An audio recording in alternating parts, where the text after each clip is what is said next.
नमस्कार, आप देख रहे हैं वाडला एक्सप्रेस। मैं हूं दीपक बौद्ध। आपको बता दें कि हरियाणा के विधानसभा चुनाव को मद्देनजर रखते हुए एक बड़ा संदेश आपके बीच में पहुंचा है। तो यूट्यूब, फेसबुक, इंस्टाग्राम पर अगर आप हमारे साथ नए हैं तो चैनल को सब्सक्राइब करिए, पेज को फॉलो करिए, इंस्टाग्राम पर भी हमसे जुड़िए।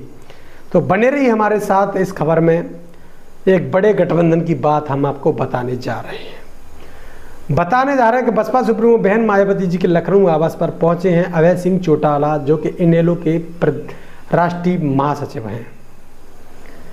इनेलो के महासचिव जब पहुंचते हैं लखनऊ, उनके आवास पर बसपा सुप्रीमो बहन मायावती जी पूर्व मुख्यमंत्री उत्तर प्रदेश के आवास पर पहुंचे और वहां पर मुलाकात की है।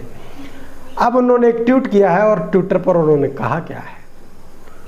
अभय चौटाला अपने ट्वीट में लिखते हैं, बसपा सुप्रीमो बहन मायावती जी से प्रदेश की राजनीति में एक बड़ी चर्चा, और साथ ही साथ उन्होंने यह भी बताया है कि मुख्य मुद्दे हैं जो प्रदेश के, उनको लेकर देश और प्रदेश में क्या राजनीतिक भूचाल चल रहा है, उनसे मुलाकात करके और परम आदरणीय बहन कुमारी मायावती जी से मुलाकात करके प्रदेश और देश के बड़े मुद्दों पर बड़ी चर्चा की है। लेकिन सियासी गलियारों में एक बड़ी उठापटक देखने के लिए मिल रही है। राजनीतिक गलियारों की बात करें तो यहाँ पर बसपा सुप्रीमो बहन मायावती की पार्टी बसपा और साथ ही साथ इनेलो यानी इंडियन नेशनल लोक दल, जो कि हरियाणा में एक बड़ा वर्चस्व रखती है, इसका गठबंधन की बातें लगातार सामने आ रही हैं। हरियाणा में विधानसभा चुनाव को लेकर सियासी हलचल तेज हो गई है। वहीं राजनीतिक दलों के बीच सियासी जोड़ तोड़ की राजनीति शुरू हो गई। इसी बीच बड़े नेताओं की मुलाकात से प्रदेश में सियासी चर्चा में डाल दिया है। अभय चौटाला बसपा सुप्रीमो बहन मायावती जी की मुलाकात को लेकर लगाया जा रहा है कि अभी उनका गठबंधन हो सकता है। तो गठबंधन की राजनीति लगातार चल रही है। बसपा का हालांकि इनेलो से पहले भी गठबंधन होते रहे हैं। हरियाणा चुनाव में बता दें कि इनेलो के महासचिव अभय चौटाला ने लखनऊ में उत्तर प्रदेश की पूर्व मुख्यमंत्री बसपा सुप्रीमो बहन मायावती जी के आवास पर पहुंचकर मुलाकात की है। कयास लगाए जा रहे हैं कि ये 11 जुलाई तक शायद गठबंधन की घोषणा भी हो सकती है, लेकिन अभी तक कोई अधिकारिता जो बयान है, अभी तक कोई बयान सामने नहीं आया है। हालांकि अगर गठबंधन होता है तो इसका क्या फर्क पड़ता है, यह तो चुनाव में हरियाणा के में देखने को मिलेगा। हालांकि हरियाणा में इनेलो और बसपा दोनों चुनाव लड़ी हैं पहले भी, अभी तक तो कोई खास अपना तजुर्बा पेश नहीं कर पाई है। लेकिन इतना है कि बसपा अगर गठबंधन में आती है तो बसपा के पास फिर कई बड़ी बड़ी हस्तियां और भी गठबंधन में मौका पाने की फिराक में है। हरियाणा में 20 साल बाद फिर इंडियन नेशनल लोक दल और बहुजन समाज पार्टी गठबंधन होगा नहीं, अभी होने जाएगा जुलाई में। तमाम पेपर्स लिखते हैं हो गया है। बुधवार को इनेलो के वरिष्ठ अभय चौटाला ने बसपा के उत्तर भारत के प्रभारी डॉक्टर मेघराज से प्रेस कॉन्फ्रेंस करके लोकसभा विधानसभा चुनाव मिलकर लड़ने का ऐलान किया। हालांकि सीटों के बंटवारे को लेकर कोई खुलासा नहीं किया है। सिर्फ इतना है कि चुनाव से पहले देखा जाएगा कौन सी पार्टी उम्मीदवार कहां जीत सकता है।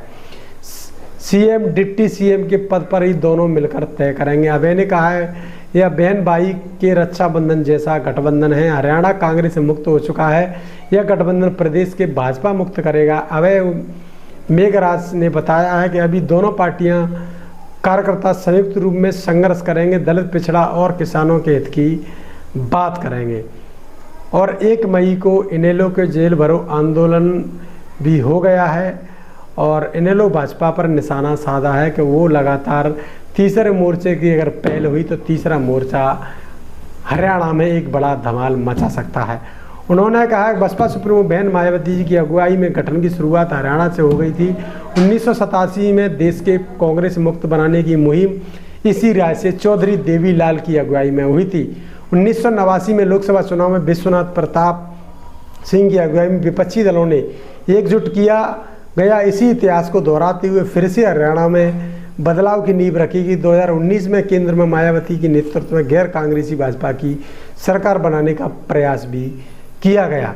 अभय ने तीसरे मोर्चे में कांग्रेस को शामिल न करने की घोषणा की। वहीं मेघराज और इससे पूछे गए टालम टोल तो टाल गए और उन्होंने तमाम बातें कही। अकाली को लेकर भी अभय ने कहा है इसका जवाब भी देंगे। तो तमाम बातें सामने आती रही है। उस समय मेघराज जो वहाँ के प्रदेश प्रभारी थे उस समय की बात है ये सभी। और इस बार अब क्या कुछ होने वाला है, क्योंकि यहाँ बसपा और कांग्रेस के पक्ष में ही ज़्यादा लोग रहते हैं। इनेलो की छवि जाट वोट बैंक को लेकर बनी हुई है। इनेलो के उम्मीदवार की एकजुटता से उन्हें लाभ मिल सकता है। हालांकि जो अभय चौटाला जाट हैं इसलिए उनकी बड़ी भूमिका जाटों में देखी जा सकती है। और वहीं जो दलित वोट है वो बसपा और कांग्रेस के पास है। तो बसपा के पास हरियाणा का अधिकतर वोटर है जो बसपा के पास है। तो इसलिए बसपा को 4 से 7% वोट वहाँ पर मिलते रहे हमेशा। 15 से ज़्यादा सीटों पर फायदा हो सकता है। फायदा यहाँ पर इसलिए 15 सीटों पर हो सकता है क्योंकि बसपा का जो वोटर है वो इन सीटों पर लगातार रहा है। बता दें विधानसभा चुनाव में बसपा को 4 से 7% वोट मिलते रहे। पिछले चुनाव की बात करें तो पिछले चुनाव में 4.37% वोट मिले और बसपा यहाँ पर चौथे स्थान पर रही थी। 13 सीटों में 10 से 28% वोट मिले। 17 सीटों पर इनेलो की हार का अंतर 3 वोट से लेकर 6% रहा। अगर इनेलो बसपा के वोट को मिल जाए तो 15 से ज़्यादा सीटों का फायदा हो सकता है। हिसाब लगाकर जोड़ें तो दोनों पार्टियों पहले हरियाणा के हालत पर चर्चा की, सत्ता की संभावना की पूरा गणित लगाया। इसके बाद गठबंधन का प्रस्ताव बहन मायावती जी के सामने पेश किया है। इसको 11 तारीख तक यह पूरा कार्यक्रम 11 जुलाई तक सामने आ सकता है। वहीं बता दें 1998 गठबंधन चुनाव में पहले टूट गया था, लेकिन इनेलो बसपा ने 1998 में जो गठबंधन हुआ, लोकसभा चुनाव 7 लड़ा, विधानसभा में 1999 गठबंधन टूटा। 2009 में बसपा का हजका से गठबंधन हुआ और गठबंधन हुआ और विधानसभा चुनाव से पहले फिर टूट गया। तो तमाम गठबंधन हरियाणा में होते रहे हैं और लगातार टूटते भी रहे हैं। तो बसपा सुप्रीमो बहन मायावती जी की और अभय चौटाला की ये मुलाकात राजनीतिक गलियारों की एक बड़ी मुलाकात बताई जा रही है और हरियाणा में इसकी बड़ी चर्चाएं तेज हैं, खासकर चुनावी, क्योंकि बसपा का जो 4 से 7% का जो बैंक वोट है उस पर देखें 10 से 15 पर जो सीट है उन पर बड़ा प्रभावित करने वाला क्षेत्र माना जाता है। तो बसपा सुप्रीमो बहन मायावती जी के साथ साथ आनंद कुमार भी थे राष्ट्रीय उपाध्यक्ष और उनके साथ आकाश आनंद जो राष्ट्रीय कोऑर्डिनेटर हैं और बसपा सुप्रीमो बहन मायावती जी के भतीजे भी हैं। साथ ही साथ वो बसपा के आने वाले उत्तराधिकारी भी हैं। तो बसपा के सभी लोग साथ में रहे हैं और अभय चौटाला के साथ साथ तमाम लोग उनकी पार्टी के लोग भी मौजूद रहे हैं।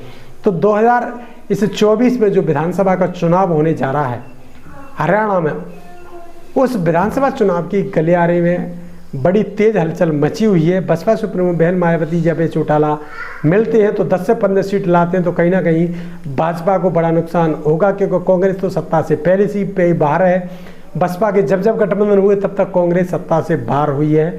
अब बसपा के द्वारा और अभय चौटाला के द्वारा बताया जा रहा है इस बार भाजपा को भी सत्ता से बाहर करके इस बार बसपा और इनेलो गठबंधन इंडियन नेशनल लोकदल की सरकार बनाने का प्रस्ताव बताया जा रहा है। तो बने रहिए यूट्यूब, फेसबुक, इंस्टाग्राम पर।